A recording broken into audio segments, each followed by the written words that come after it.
All right, let's talk about one of the cleverest, funniest, and most wonderfully chaotic plays ever written, Oscar Wilde's The Importance of Being Earnest. Get ready, because we are about to untangle this brilliant web of lies. And honestly, this one line from the play pretty much says it all. We're entering a world where the truth is, well, let's just say it's flexible. So let's dive right into this masterpiece of deception. So our story kicks off in the very posh London apartment of a guy named Algernon Moncrief. He's charming, he's witty, he's got nothing better to do, and his friend, a man everyone calls Ernest, just popped in for a visit. This is where all the trouble starts. Here's the thing, though.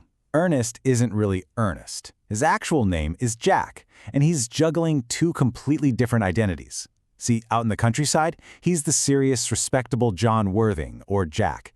But when he comes to London, he becomes this wild, rebellious guy named Earnest. It's the perfect setup, really, but his buddy Algernon is about to find the one little loose thread that could unravel everything. And it all starts with something so simple, so mundane, a cigarette case. Jack left it behind on his last visit, and Algernon, being Algernon, couldn't resist taking a peek at the inscription inside. Uh-oh. This is a bit of a problem, right? The case isn't for Ernest, it's for Jack. And who in the world is little Cecily? Jack tries to deny everything, but it's too late. The first crack in his carefully constructed world of lies has just appeared. So, Jack is totally caught. He's got no choice but to spill the beans about his whole double life. But what's really funny is that instead of being shocked, Algernon is delighted. Turns out, he's got a similar trick up his own sleeve, and his has a much, much better name. Welcome to the art of bunburying. This idea is basically the engine that drives the entire play. Jack invented a brother named Earnest to escape the boring country for fun in London. And Algernon? He invented a friend, a permanent invalid named Bunbury, so he can duck out of tedious social events whenever he wants. It's genius, really. You see, in this super strict Victorian world, where you have to be proper all the time, bunburying is the ultimate get-out-of-jail-free card. It's a perfectly elegant way to have all the fun you want with none of the responsibility. So you might be asking, why go through all this trouble? Why create a whole fake person? Well, for Jack, the answer is what it usually is: love. He's only in town for one reason: to propose to Algernon's absolutely gorgeous cousin, Gwendolyn Fairfax. But of course, there's a catch. A huge one, actually. Gwendolyn has this thing for the name Earnest. She's completely, ridiculously obsessed with it and is convinced it's her destiny to marry a man with that name, which you can imagine puts our hero Jack in a bit of a pickle. Just as Jack is making his move, an even bigger problem literally storms into the room. Gwendolyn's mother, the one and only, the absolutely terrifying Lady Bracknell, and she proceeds to put Jack through the most intense marriage interview you have ever heard of. I mean, just look at her checklist. It tells you everything you need to know about her world.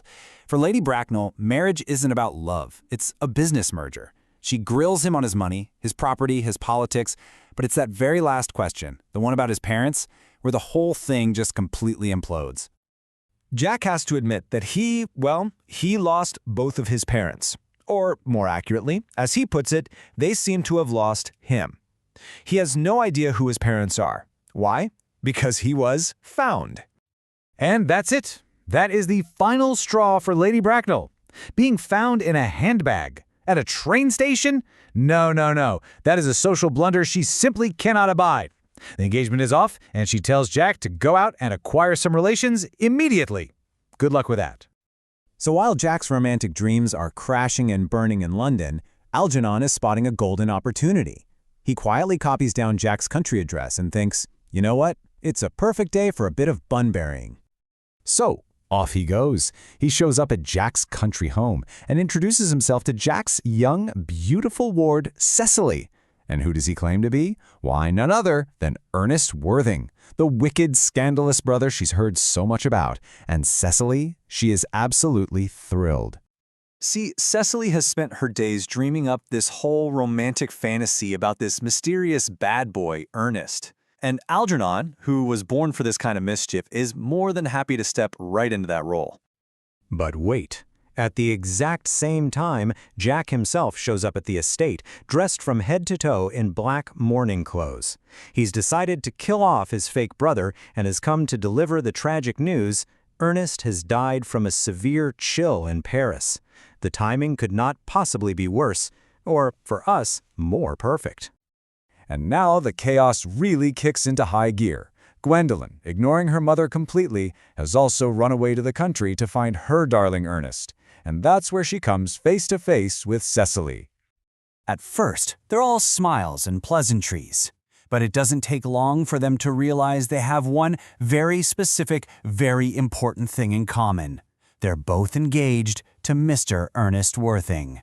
Their very polite tea party almost instantly turns into an epic, passive-aggressive showdown. It's fantastic. Right when things are at their most tense, who should walk in but Jack and Algernon? The women immediately stop fighting each other and team up. They have one simple question. Where's this Mr. Ernest Worthing they're both supposed to marry? There's no way out. Jack is cornered, and he finally has to tell the truth. He doesn't have a brother. He's never had a brother. Ernest Worthing doesn't exist. And just like that, the entire, beautiful, complicated lie comes crashing down around them. As you can imagine, the fallout is immediate and hilarious. The women are furious. They find out the men's real names aren't even Ernest. So, naturally, the only logical solution the men can think of is to both get christened Ernest immediately. And just when you think it cannot get any more ridiculous, Lady Bracknell herself shows up, ready to pour gasoline on the fire. And this incredible tangle leaves us with the central question of the whole play. In a world that's so obsessed with trivial things, with names and appearances, what's actually more important? To be truthful and sincere? To be earnest? Or to be the person with the right name that everyone expects you to be?